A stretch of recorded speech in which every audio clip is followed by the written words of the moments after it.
ग्रंथ श्रीदासबोध दशक 15वा समास 9वा वाचण्यास प्रारंभ करतो महाराज. श्री गणेशाय नमः. श्री सरस्वते नमः. श्री गुरुवे नमः. राजाधिराज सद्गुणा सिद्धरामेश्वराय नमः. राजाधिराज सद्गुणात्म सर्वदत्ताय नमः. श्रीराम चौखाणीचे प्राणी असती अवघे उदके ती वाढती ऐसे होती आणि जाती असंख्यात तत्वांचे शरीर झाले अंतरात्म्या सगट वळले त्याचे मूळ जो शोधिले तो उदक रूप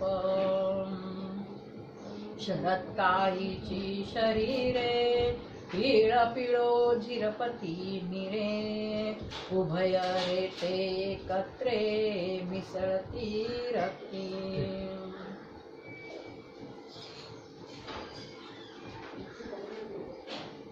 ग्रंथराज दासबोध दशक 15वा आहे. 15व्या दशकाचं नाव तुम्हाला माहित आहे, आत्मदशक. आणि हा समास आज आहे 9वा. आता वाचतोय, संध्याकाळी वाचाल तर 10वा असेल. 9व्या समासाचं शीर्षक आहे पिंडोत्पत्ती निरूपण आणि 10वा शेवटी असणार तो सिद्धांत. समजून घ्यायला पाहिजे. दासबोधाची संगत आहे ना, दासबोध नित्यवाचनात आहे ना. घरी प्रत्येकाच्या दासबोध आहेच ना. नुसतं वाचन नाही, समजून घेतलं पाहिजे. प्रत्येक समास आणि त्या समासातून समज निर्माण झाली पाहिजे. एवढंच आहे, समज निर्माण झाली पाहिजे.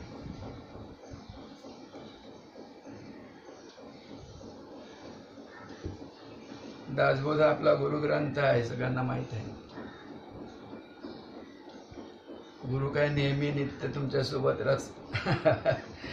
शरीर रूपामध्ये नाही. तुम्ही तुमच्या ठिकाणी आहात, तिथे सद्गुरू आहे, गुरु आहे. पण एक दृश्य रूपामध्ये गुरुग्रंथ आहे,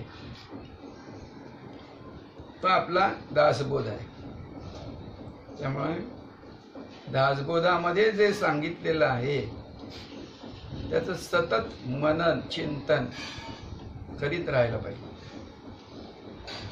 मग समज निर्माण होते आणि समज निर्माण झाले की तिथे उमजतं, अर्थ उमजतो. आणि तो अर्थ उमजला की समाधान होतं. तोपर्यंत समाधान नाही आहे. पूर्ण समाधान ज्याला म्हणतात ते. बर,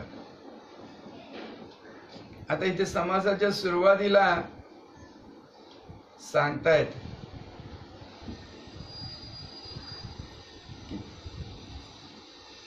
चार प्रकारचे प्राणी आहेत.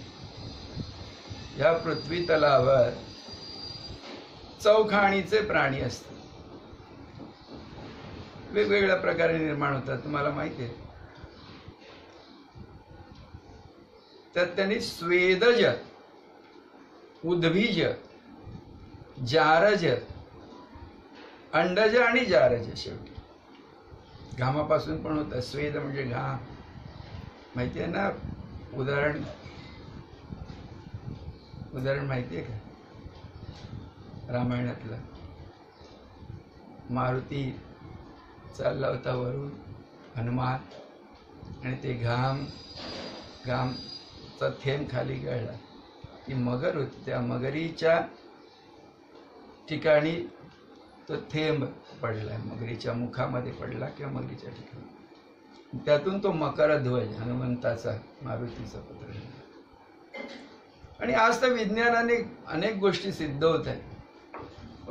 एका शरीरातून एक मांसपेशी काढली आणि त्या मांसपेशीतूनही दुसरं शरीर निर्माण करण्याचे प्रयोग होत आहेत आणि होत आहेत सिद्ध.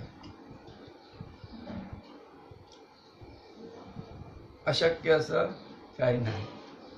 ज्याचा तुम्ही विचार करताना ते शक्य होते. एवढं सामर्थ्य, वैचारिक विचाराचं सामर्थ्य तुमच्या ठिकाणी कल्पना निर्माण झाली की त्या कल्पनेची निर्मिती सत्यामध्ये होते.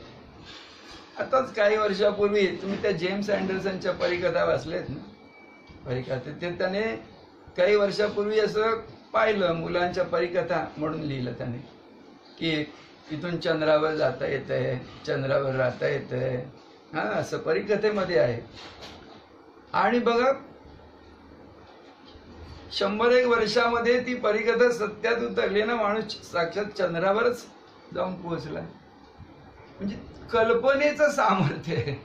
एका माणसाने कल्पना केली, ती कल्पना सत्यामध्ये उतरली. हे सामर्थ्य आहे मानवाकडे. हे सामर्थ्य मानवाचं बुद्धी सामर्थ्य आहे. असं तर स्वेदजग, उद्भिजक वायूमध्ये निर्माण होतात. अंडज, अंड्यापासून निर्मिती होते. प्राण निपजतात. जारजे, 2 शरीर एकत्र आली, 2 शरीरातली तत्व एकत्र आली, जारजे, शरीरापासून शरीर निर्माण होतात. असं हे चाललेलं आहे. इथे तुम्ही स्वतःला मानव समजता. आता ऐकत बसलेला तर मानव म्हणून समजताय स्वतःला, माणूस. आमचे महाराज एक प्रश्न विचारायचे. आमच्या एका गुरुबंधूंनाही असाच प्रश्न त्यांनी विचारला ठासून, तू कोण आहेस? हा तो प्रश्न आहे. तू कोण आहेस हाच तो प्रश्न आहे.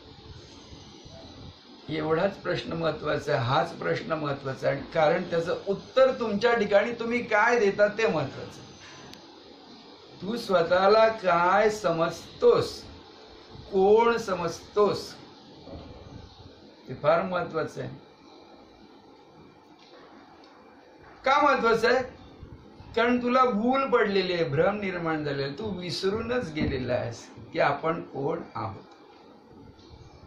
आणि सद्गुरू हेच तुम्हाला निक्षून सांगतायत, ठासून सांगतायत, सतत सांगतायत, कळवळून सांगतायत, तुमचं लक्ष वेधतायत. बाबा जिकडे तुझं लक्ष आहे ते कर बाजूला, काढ तिथून लक्ष. काय समजतोय तू स्वतः?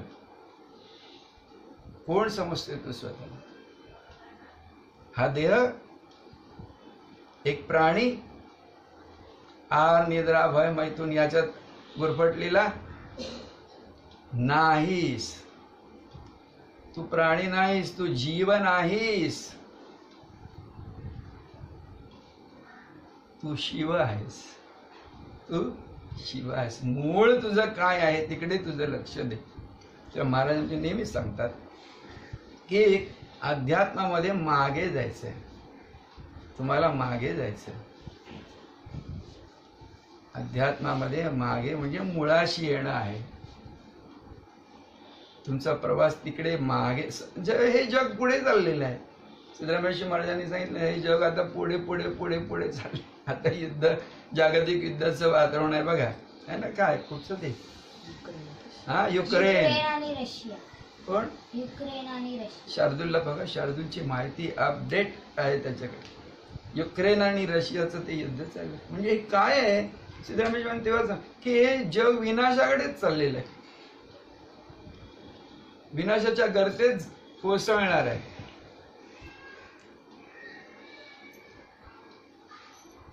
पुढे पुढे जाणं म्हणजे ते विनाशाकडे जाणं. मागे येणं, मुळाकडे येणं म्हणजे तुमचं सत्य स्वरूप काय आहे, जे अविनाशी आहे, ज्याच्यामध्ये काही कधी नाश संभवतच नाही, बदल संभवत नाही, चेंजेबल अनचेंजेबल.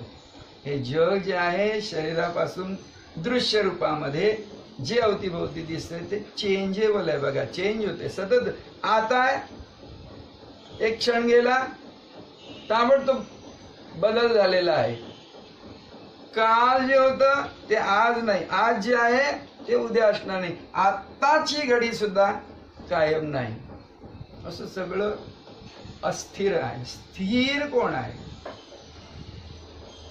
ती तुझी स्थिर ओळख तू माहीत करून घे. हे एवढंच सांगणं आहे. किंवा तू कोण आहेस ते ओळख.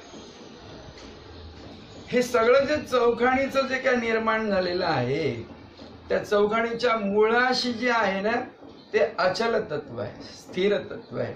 आपण त्याला परमात्म तत्व म्हणतो, परब्रह्म तत्व म्हणतो, सद्गुरु तत्व म्हणतो.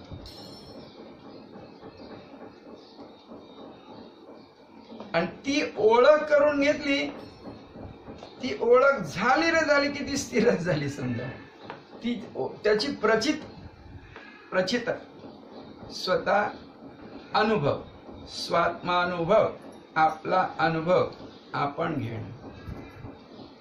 सद्गुरु त्याच्यासाठी तुम्हाला काय सांगतायत?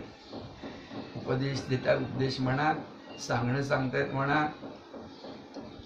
त्यांचं कार्य तेच आहे की तुम्हाला तुमच्या मुळाशी घेऊन जाणं, त्याला स्वरूपाची ओळख करून देणं, आत्म ओळख करून देणं. इथे त्यांनी प्राणी कसा निर्माण होतो ते सांगितलंय. तर मानवी शरीर बघितलं तर मला माहिती आहे, रक्त आणि रेत म्हणा, याच्यापासून मानवी शरीर निर्माण होतं. आणि ते वाढतं, मूल असतं, आधी काही कळत नाही. नंतर हळूहळू कालांतराने त्याच्या ठिकाणी विचार निर्माण होतो, विचार करायला लागतो. आणि विचारातून विचार म्हणून तो जे काही करायला लागतो तो आत्मिक दृष्ट्या तो अविचार असतो.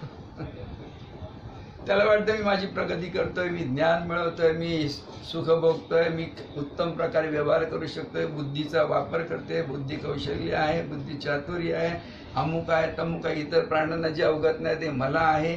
अशा प्रकारे तो स्वतःला समाधान करून घेतोय स्वतःच, पण त्याला ते समाधान काही सापडत नाही. बघा, विचार करून सतत समाधान राहत. इथे मानवी शरीर आणि इतरही शरीर, इथे त्यांनी एक उदाहरण म्हणून तुम्हाला वनस्पती कशा निर्माण, बी पासून एक उदाहरण समर्थाने सांगितलंय समजावं म्हणून. मुळामध्ये काय असते? बी असते. आता त्या बीला पाणी, हवा लागली की ऊब निर्माण होते, त्याच्यातून ती बी ओलसर होते, मग अंकुर निर्माण होतं, तिथे कोंब फुटतो. त्या अंकुरातून मग काही दिवसांनी बघा अशा दोन छोटी पानं, लहानशी पानं, द्विभाग, दोन भाग, मग ती फांदी निर्माण होते. पान आहे, फांदी आहे, पुढे त्या टोकाला फूल निर्माण होतं, फुलातून फळ निर्माण होतं, फळामध्ये पुन्हा बी असते, बी पडले की पुन्हा निर्मिती चालू राहते. झाडं सुद्धा मोठी होतात, कोसळतात, मोडतात, पुन्हा मातीमध्ये मिळतात. म्हणजे हे सर्व जे चक्र आहे ते चक्र सतत चालू राहते. त्याला निसर्गाचं चक्र म्हणतात. निर्मिती होते आणि नाश होतोय, निर्मिती होते आणि नाश होते. इथे त्यांनी म्हटलंय की ही पृथ्वी जी आहे, तुम्ही विज्ञानाचे अभ्यास करा, सायन्सचे, पृथ्वीवर किती भाग पाणी आहे आणि किती भाग माती आहे? 71% पाणी आणि 29. परफेक्ट सांगतोय ना तो, परफेक्ट सांगतोय. आम्ही अंदाजाने सांगायचो की 2/3 आणि 1 काय 1/3 काय, म्हणजे 75 भाग आणि 25 भाग 100तला. तो सांगतोय 71 पॉइंट. बघा, म्हणजे जास्त पाणी आहे पृथ्वीवर आणि अगदी अल्पांशाने माती आहे, जमीन आहे. म्हणजे पृथ्वी जी पूर्ण जी आहे ती जलरूपच आहे. जलरूपच आहे. इथे समर्थांनी कुठे म्हटलंय काय ते उदक आहे ना. बरं ठीक आहे. तर हे सगळं जे काही निर्माण होतं या पृथ्वीवर, पृथ्वीसह पृथ्वी सकट, हे जलतत्वच आहे. जलतत्वाच सगळी निर्मिती जलतत्वाची आहे. पाणीच आहे. शेवट पाणी. हे इथे समजून घ्या. आणि मग पुन्हा ब्रह्मा हे पिंडामध्ये पिंडोत्पत्ती आहे ना. आणि पुन्हा जर तुम्ही ह्या ब्रह्मांडामध्ये पाहायला गेलं तर काय, ही सगळी 5 तत्वच आहे तिथे सुद्धा. ठळक तुम्हाला पृथ्वी जलरूप दिसते. पृथ्वी म्हणजे जड आहे, बरोबर. नंतर त्याच्यापेक्षा आधी काय आहे, पाणी आहे. पाण्याच्या आधी काय आहे, अग्नी आहे. अग्नीच्या आधी काय आहे, वायू आहे. वायूच्या आधी काय आहे, काय आहे माहित पाहिजे. काय म्हणता, आकाश तुम्ही म्हणताय. आकाश हा बोलला नाही कारण हा हुशार आहे. जो बोलत नसतो त्याला माहित असतं ना, आणि माहित असतं म्हणून तो बोलत नाही.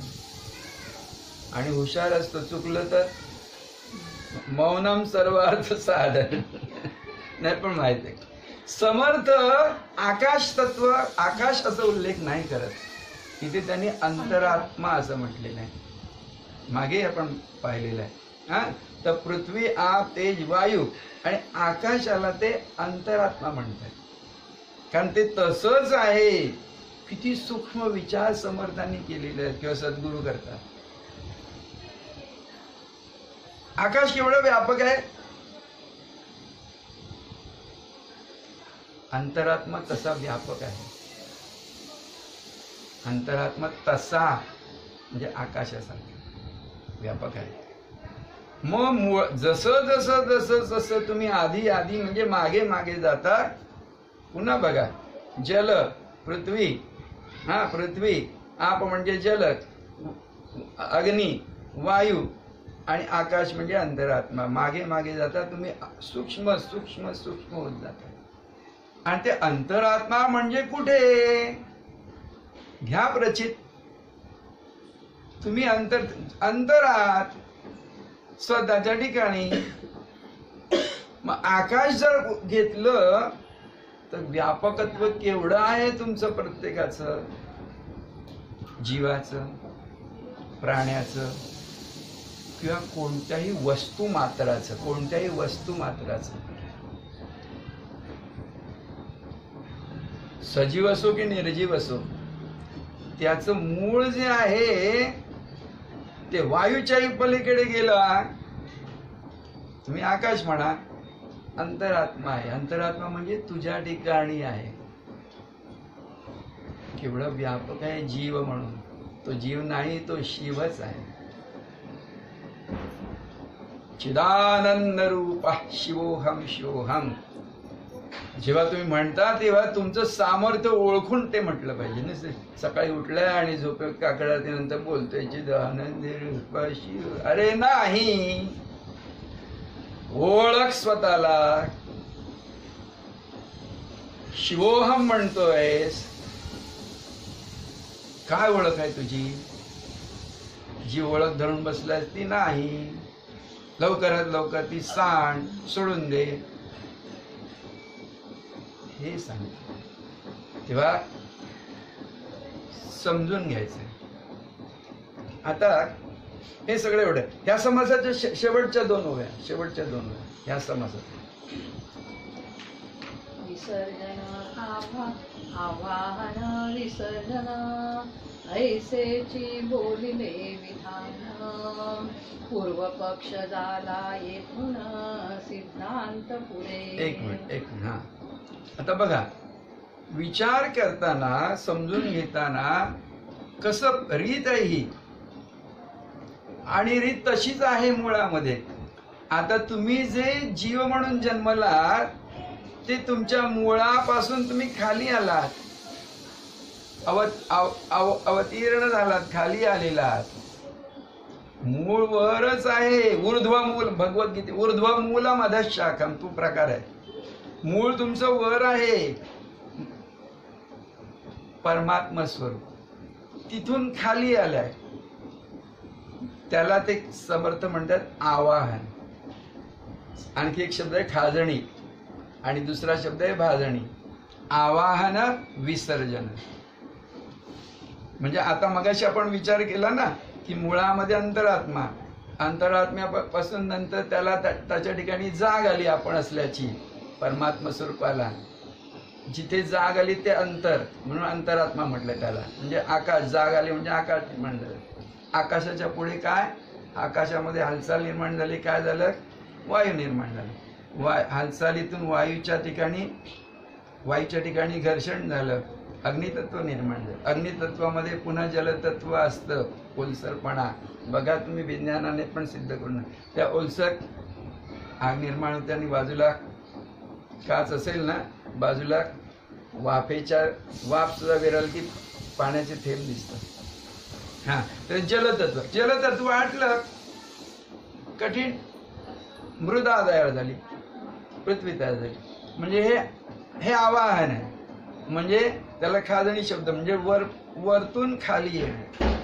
तर समजून घेण्यासाठी पुन्हा खालून वर गेलं पाहिजे, म्हणजे मुळाकडे विचार करत करत गेलं पाहिजे. मग त्याला विसर्जन असा शब्द त्याने वापरला. आवाहन, विसर्जन. उभारणी म्हणजे कसं कसं झालंय, कसं आणि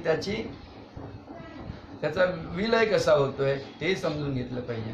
आता जे उभं राहिलेलं तर नाश पावतोय आहेच नाही, म्हणून याच्यात काही मरण शब्द जो वापरताना ते मरण असं काही नाहीये, फक्त बदल होतो स्थितीमध्ये. तुम्ही विज्ञानामध्ये यांना पण माहिती आहे की मॅटर कधीच नाहीसा होत नाही, फक्त त्याच्या स्थितीमध्ये बदल होतोय. स्थितीमध्ये स्थित्यंतर होतंय, या सगळ्यामध्ये स्थित्यंतर होतंय. जे मातीतून येते ते पुन्हा मातीमध्ये जाते, असं स्थितीमध्ये फरक होतोय, बाकी काही नाहीये. तुम्ही स्वतःला काहीतरी समजता आहे की हा मी आहे, हा मी असा आहे, आणि तो नाहीसा होणार याची भीती वाटते. खरं तर हा मी आहे हा तुझा समजच मुळात टाकून दे. ही कल्पना तुझ्या ठिकाणी निर्माण झालेली आहे की हा देह मी आहे. म्हणून तुम्हाला एकच सांगणं आहे की मी देह आहे हे तू लवकरात लवकर सोडून दे. मी काय देह आहे असं म्हणतो, निदान मी देव आहे असं तरी म्हण. म्हणजे देव कसा, सदा सर्वदा असणारा. मग तुमच्या ठिकाणी अंतरात्मा म्हणा. म्हणून अंतरात्म्याची ओळख करून घेणं हे करायचं आहे, नाहीतर हे सगळं फुकट आहे. म्हणून अध्यात्माचं महत्व, गुरु काय सांगतात त्या शिकवणीचं महत्व हेच आहे की जोपर्यंत तुम्हाला त्याच्यामध्ये आहे अंतरात्म्याची ओळख जोपर्यंत होत नाही तोपर्यंत सगळं फुकट. सद्गुरूंचं सांगणं आहे की बाबा तू स्वतःला ओळख, आत्म ओळख करून घे. तर आज बघा, त्याच्या पुढे नंतर मग सिद्धांत हा हे सगळं सांगणं जे आहे ते पूर्व पक्षामध्ये येतं. हे सगळं आपण तुम्ही आम्ही आता जो काही विचार केला हा सगळा पूर्व पक्षातला विचार आहे. उत्तर पक्षामध्ये फक्त सिद्धांत आहे. उत्तर पक्षामध्ये हा पूर्व पक्ष झाला, उत्तर पक्ष म्हणजे सिद्धांत म्हटलंय त्यांनी. पुढच्या समस्या संध्याकाळी वाचा की तू जो आहेस परमात्मा तो ओळखणं, आपण परमात्मा आहोत हे ओळखणं. आय एम दॅट, सोहम आत्मा स्वानंद, हा सिद्धांत आहे. एवढंच आहे. उत्तर पक्षामध्ये काही चर्चा करायची गोष्टच नाहीये. विचार करा, शब्दांची खटपट संपली, शब्दाची खटपट, मग शब्दाची खटपट संपते. सांगणं थांबतं, ऐकणं थांबतं, बोलणं थांबतं, विचार थांबतो, सगळं थांबतं. मौन, महाशिवरात्रीच्या दिवशी तरी मौन, काही लोक मौन करतात मुद्दा मौन. एकदा हे कळलं आपल्याकडे, हे एकदा कळलं की तो मौनातच असतो. ती किती बडबड केली तरी तो मौनात असतो. तो भांडला तरी कुंथोन नाही कुंथिला योगेश्वर, असं आहे ना. काही त्याने केलं, एकदा म्हणून सद्गुरूंना आपण काल परवा विचार बोलत होतो त्या कबीरा आणि कमालांची ती गोष्ट, हा, की काही केलं तरी काही केलं नाही. गाव हिंडला तरी मी गाव पाहिलाच नाही म्हणणार. बैसले ठाई पांडुरंग. तो दुर्वास आणि त्या कृष्णाची गोष्ट पण रणजित महाराज नेहमीच कितीतरी वेळा सांगितलेली आहे. दुर्वास सगळं खातोय आणि म्हणतोय मी खायलाच नाही, मी खाल्लंच नाही, मी जेवलंच नाही. श्रीकृष्ण म्हणतोय मी सगळं काही करतो, तो काढतो किती त्याच्या 16 सहस्र त्या गोपिका काय त्याच्या बायका होत्या, 3-4 तर उल्लेखच आहे रुक्मिणी सगळ्यांचे. पण तो म्हणतो मी ब्रह्मचारी आहे. तर हे जे काही कोड आहे ना, हे आत्मरहस्य जे आहे ते सद्गुरु वाचोनी सापडेना सोय. म्हणून धनावे ते पाया आधी आहे. हे कळणार कधी तुम्हाला? सद्गुरु ज्यांचा काय म्हणूया, सद्गुरु ज्यांचा काय शब्द तुम्ही सांगा, मला नाही सुचत आहे. पाठीराखा आहे, त्यांच्या अंतरात आहे. सद्गुरूचं वचन ज्याच्या ठिकाणी आहे त्याच्या ठिकाणी सद्गुरू आहे. सद्गुरू वचनाचं नित्य स्मरण. मी एकाला विचारलं परवा, काय रे बाबा तू काय नाम मंत्र घेतलास? हा, मग किती वेळ बसतोस नामाला? गप्प. बर, मग काय आठवतो की नाही? नाम काय आठवतो की नाही? खूप वेळ गप्प म्हणतो हो. हे असं नाही पाहिजे. नामस्मरण सतत पाहिजे. नुसतं मांडी घालून बसलं आणि नामस्मरण करतोय ते ठीक आहे, एक सवय व्हावी म्हणून. पण काही काम धंदा करताना, काही अभ्यास करताना, झोपताना, खाताना, पिताना, उठकुट क्रियाकर्म करताना ही सुरुवातीला असं करायला पाहिजे. त्याशिवाय सवय घेता सवय निर्माण होते. ही सवय घेतली पाहिजे. नामाची सवय झाली की आत्मारामाची सवय होते. म्हणजे तुमच्या ठिकाणी आत्मारामच असतात. देह तुमचा कसाही असला, काही वावरला, काही केलं तरी तुम्ही देहरूपाचा तुम्हाला संग बाधत नाही. बरंच याच्या पुढचं एक ओवी शेवटची काय आहे? वेदांत सिद्धांत धादांत प्रचित प्रमाण नेमस्त पंचीकरण सांगून हित वाक्यात पहावा. हे आता आपण पाहिलं ते पंचीकरणाचा विचार केला पूर्व पक्षामध्ये. म्हणजे हे पिंड कसा निर्माण होतोय? तर 5 तत्व आहेत पण ना, पृथ्वी आप तेज वायू आकाश 5 तत्व. हे पण त्याच्यात पुन्हा प्रत्येकामध्ये दुसरं तत्व, दुसरी 4 तत्व. पृथ्वीमध्ये दुसरी 4 तत्व आहेत, वायूमध्ये दुसरी 4 तत्व आहेत, आकाशात दुसरी 4 तत्व.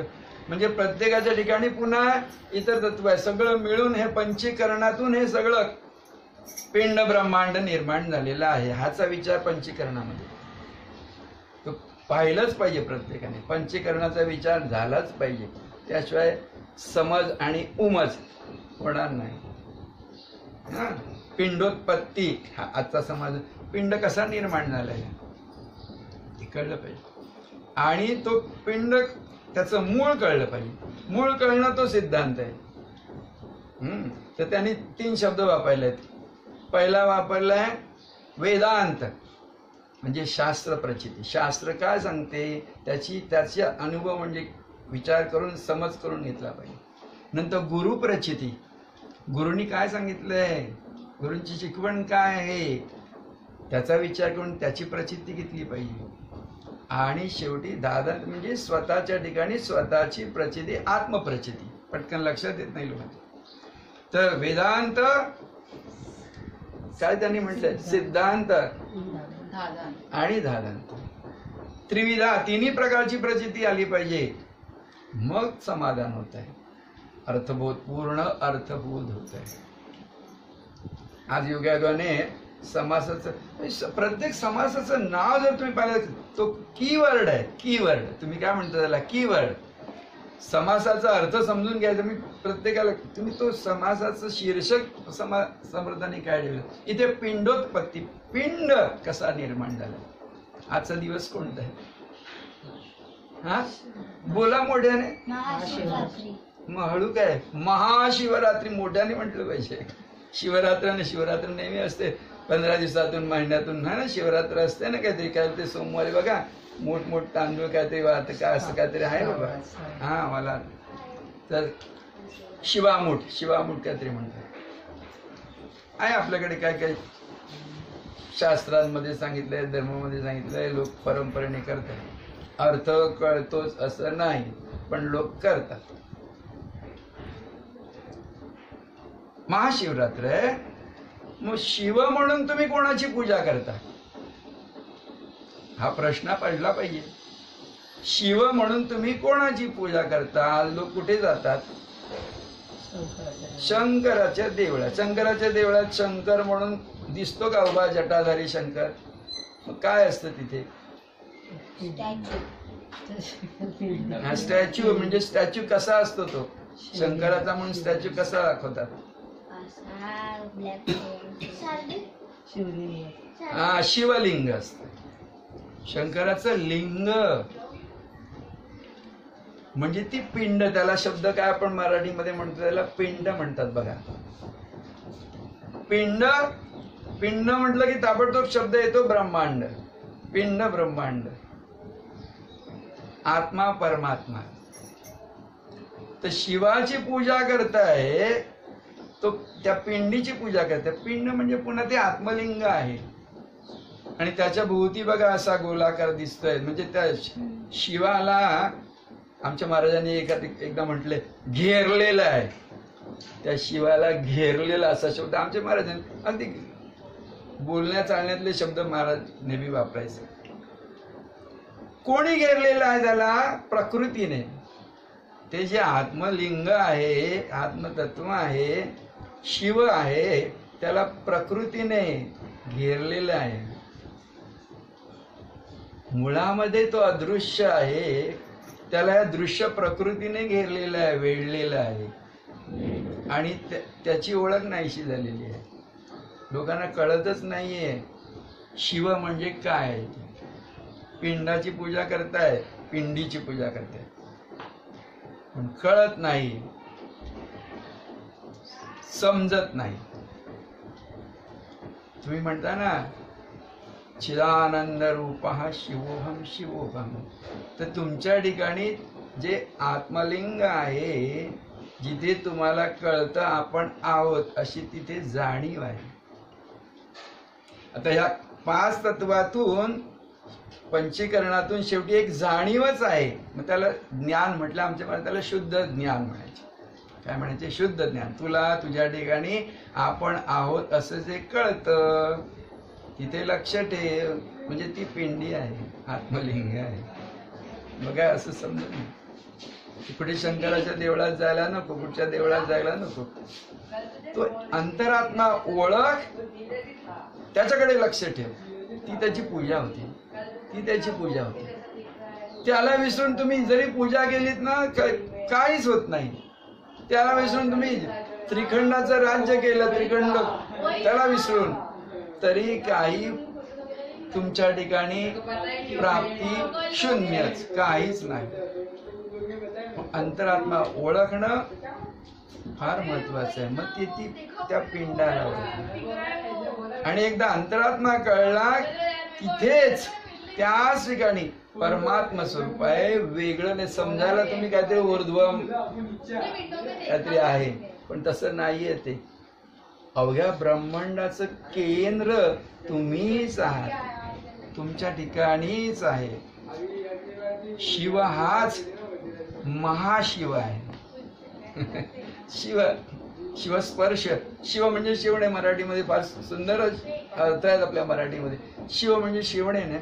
तुझ्या ठिकाणी तुला स्पर्श, शिवणं म्हणजे स्पर्श, जो जाणवतोय ना, आत्मस्पर्श, आत्मशिव, तोच परमशिव आहे, तोच महाशिव आहे. हे कळलं की महाशिवरात्री झाली. तर रात्री शब्द म्हणजे सिद्धरामेश्वर महाराजांनी पाथरी शब्दाचा अर्थ सांगितलं. कोणी रणजित महाराज सांगितलं, कोणी सिद्धरामेश्वर पाथरी, पहा तरी. पाथरीचं काय सांगितलं त्यांनी, पहा तरी. मग पाथरी मधला सिद्धराम कोण आहे तो कळेल. अरे पाहतच नाहीये, नुसतं पाथरीमध्ये जाऊन काय तुझ्या ठिकाणी पहा तरी मग सिद्धराम दिसणार आहे. तसं रात्री म्हणजे राहा तरी. रात्री म्हणजे काय, रात्री काय, राहा तरी. शिव होऊन राहा तरी, शिवरात्री. शिव होऊन राहिला, शिव होऊन राहिला, हे विसरला. शिव होऊन राहिला की आपे आप महाशिव तूच आहेस हे तुला कळणार आहे. महाशिवरात्री, महाशिवरात्रीचा हा अर्थ आहे. गुरुपुत्रांना विशेषतः जे निसर्ग महाराज, रणजित महाराज, सिद्धराम महाराज, भाऊसाहेब महाराज, गुरुलिंग महाराज, काळ सिद्धेश्वर महाराज या परंपरेमध्ये तुम्ही सर्व आहात. तुम्हाला असं हातावर परमात्मा स्वरूप दिलेलं आहे महाराजांनी, सद्गुरू. ते पहा तरी ते पहा तरी आणि होऊन राहा तरी महाशिवरात्री होती. ठीक आहे. जय गुरु. राजाधिराज सद्गुरुनाथ निसर्गदत्त महाराज की जय. राजाधिराज सद्गुरुनाथ सिद्धरामेश्वर महाराज की जय. ते मेरू मानणार हे सृष्टी लीळा. शशी सूर्य शेवटचे दोन ओळी. उपेक्षा कदा रामरूपी असेना. जीवा मानवा निश्चयो तो वसेना. शिरे भारवाहे न बोले पुराणी. नृपेक्षी कदा रामदासाभिमानी. असे हो जयांतरी भाव जैसा. असे हो जया अंतरी भाव जैसा. तुमच्या ठिकाणी भाव कसा असेल तसं तिथे निर्माण होते.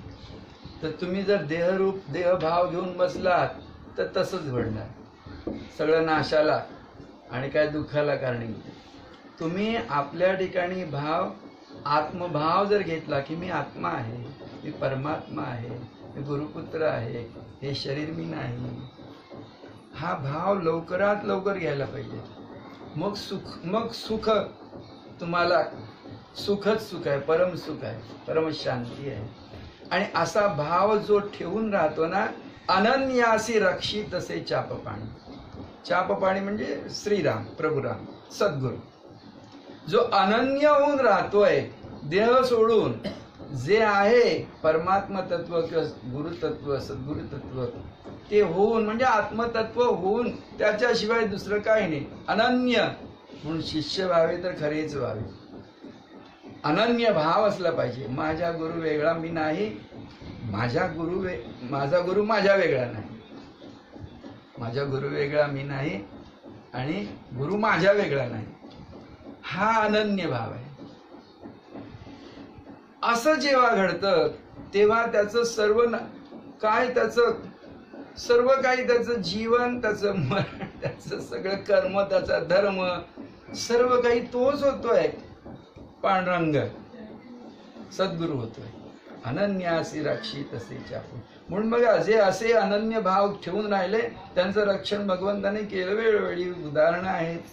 मग तो प्रल्हाद असेल, ध्रुव असेल, आणि आज तुम्ही सुद्धा तोच, असं नाही की पुराणातल्या गोष्टी आहेत. आजही तुम्ही जर सद्गुरूवर पूर्ण श्रद्धा ठेवून स्वतःला विसरत नाही, हेच मोठं पाप घडतं.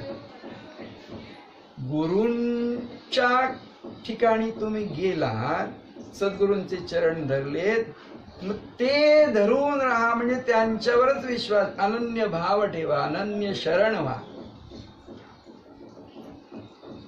ते घडत नाही ना, म्हणून प्रचिती येत नाही. काय होत नाही. आमच्या महाराजांनी सांगितलंय, जेव्हा तू कशाला तुझी काळजी करतो, तुझी काळजी तू करतोस ना म्हणून देव तुझी काळजी करत नाही. मग अनुभव येतात काय काय विचित्र. सोडून दे स्वतःची चिंता करणं, सोडून दे स्वतःची काळजी करणं, सोडून दे.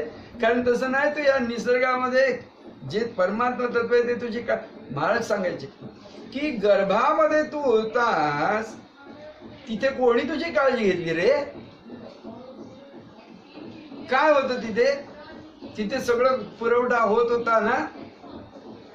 आणि कसं हे सगळं सुंदर शरीर निर्माण झालंय, ते कसं निर्माण झालं? उत्तर आहे आपे आप, निसर्गतः सहज घडलेलं आहे. सहज जे घडतंय ना ते फक्त पाहायचं आहे, काही करायचं नाहीये.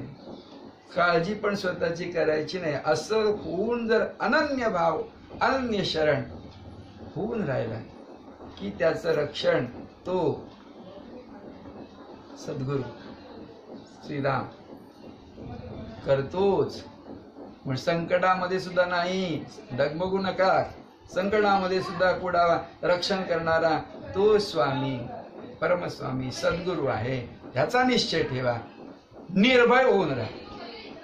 आणि त्या निर्भयतेचा निश्चय होऊन राहा की परमात्मा तो मीच आहे. म्हणून आपण देव हा निश्चय, दासबोधाचं प्रमुख सूत्र तेच आहे. जय गुरु. राजाधिराज सद्गुणात निसर्गदत्त महाराज की जय.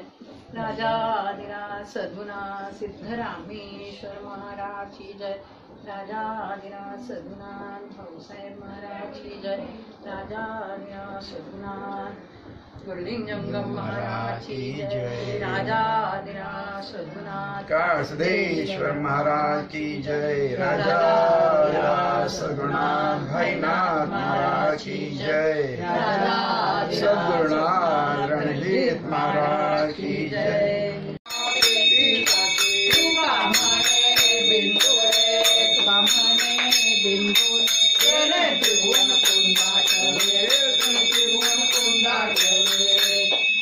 आनंद